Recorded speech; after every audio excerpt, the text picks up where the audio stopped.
Assalamualaikum warahmatullahi wabarakatuh. Jumpa lagi di M Syukur IPB channel edukasi pertanian. Kali ini kita sedang melakukan uji kebenaran dari varietas kembang kol perusahaan multinasional. Nah, apa itu uji kebenaran yang dalam undang-undang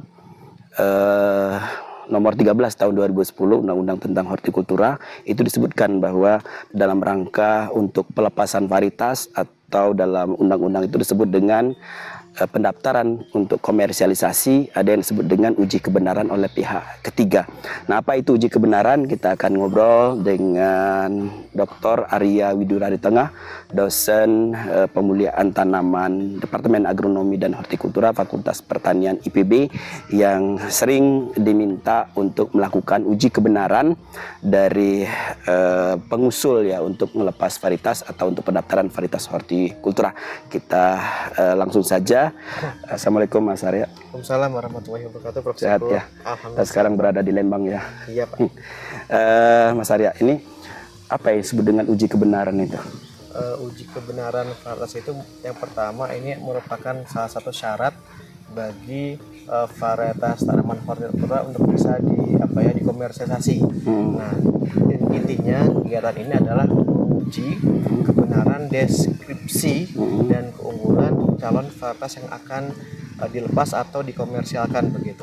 Jika ternyata hasil pengamatannya itu, hasil uji kebenaran itu dia sesuai dengan deskripsi yang dibuat dan keunggulan juga sesuai, maka kami akan nanti memberikan hasil uji kebenaran bahwa ini sudah sesuai dengan deskripsi. Ada rekomendasi gitu ya. Betul.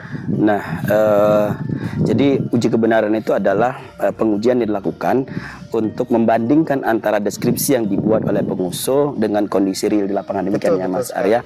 Nah, siapa saja yang boleh atau berhak ya untuk melakukan uji kebenaran? Untuk melakukan uji kebenaran ini sebenarnya sudah ditentukan oleh Kementerian Pertanian.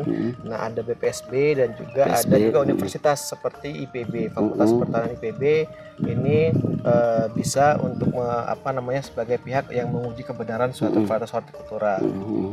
Jadi Fakultas Pertanian yang ada pemulihannya kelihatannya, yang ditunjuk oleh Kementerian Pertanian.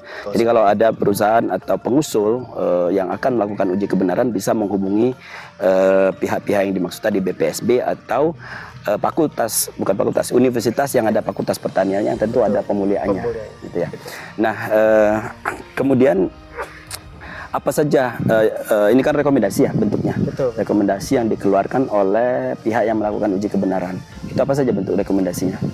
Bentuk rekomendasinya biasanya kami memberikan surat, kemudian dalamnya ada lampirannya itu ada deskripsi yang sudah diusulkan oleh pengusul, lalu sampingnya ada hasil pengamatan dari kita pihak ketiga ini, kemudian sesuai apa tidak begitu. Sesuai apa tidak dengan deskripsi. Betul, dan itu nanti mungkin akan dilampirkan oleh pengusul ketika akan mengusulkan untuk pendaftaran varietas hortikultura. Dilampirkan oleh pengusul ini kalau di tanaman pangan perkebunan itu ada semacam presentasi dari pengusul menyampaikan keunggulannya. Nah, kalau di hortikultura itu apa peran dari uji kebenaran ini?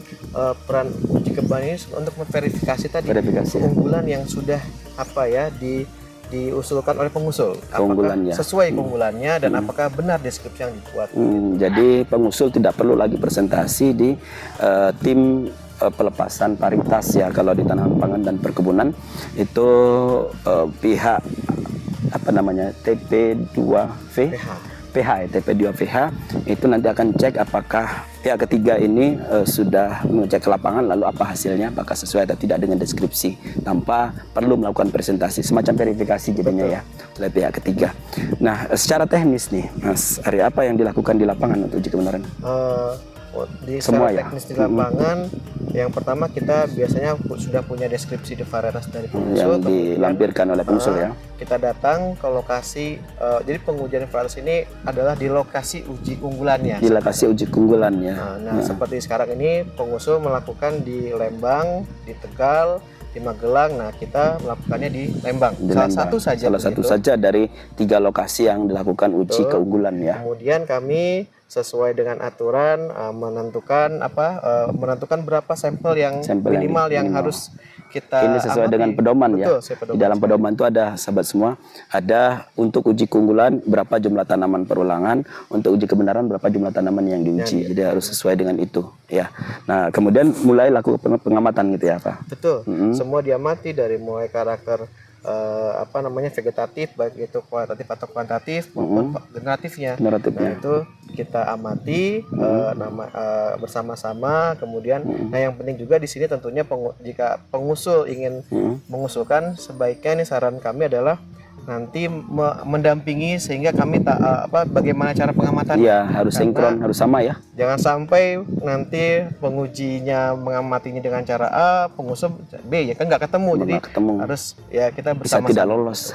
Tidak sama dengan deskripsinya. Bukan karena deskripsinya tidak sama, tapi beda cara pengamatannya, sehingga pengusul harus mendampingi, bukan berarti intervensi ya, tidak boleh intervensi, mendampingi karena jangan sampai salah standar pengamatan. Gitu ya, tinggi tanaman misalnya.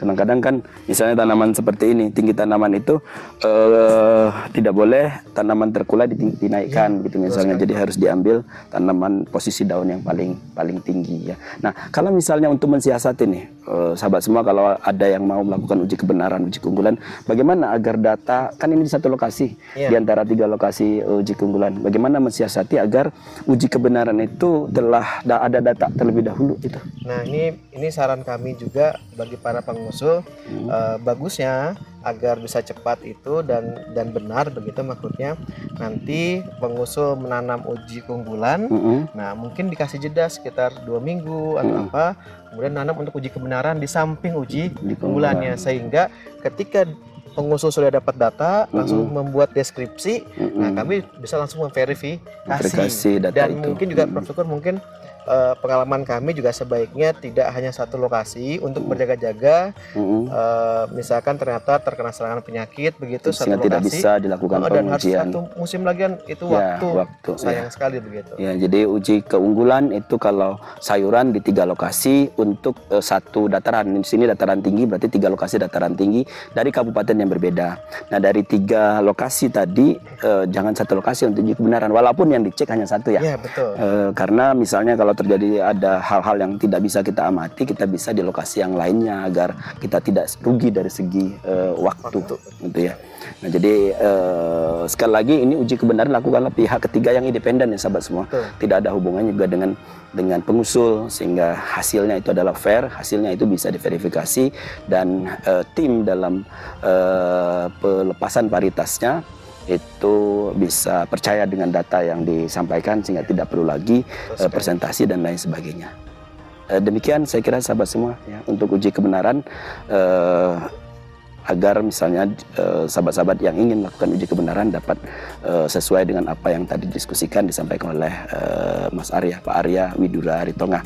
Saya kira kita akan jumpa lagi di lain kesempatan untuk topik yang berbeda. Assalamualaikum warahmatullahi wabarakatuh. Waalaikumsalam.